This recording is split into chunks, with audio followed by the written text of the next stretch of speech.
Hi, my name is Kimsey Self with Progressive Health and Wellness, and I am here with 9 Health today to talk about type 2 diabetes in honor of November being Type 2 Diabetes Awareness Month.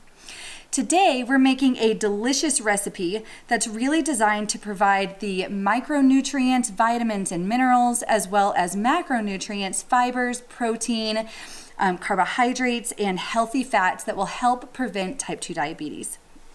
So we've got sunflower seed butter, which I've already started making these bars, sunflower seed butter, pecans, walnuts, flaxseed, and a plant-based vanilla protein powder.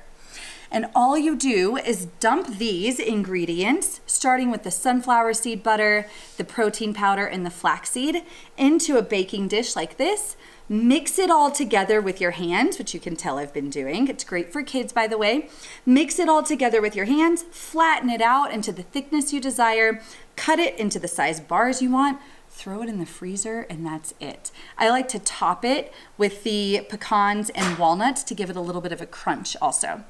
And the way that this helps is it provides a slow release fuel source. So that way you've got a nice even supply of fuel or glucose, blood sugar, same thing, entering the body, which helps prevent type 2 diabetes because it's the roller coaster of blood sugar that really starts to pave the way to insulin resistance and diabetes.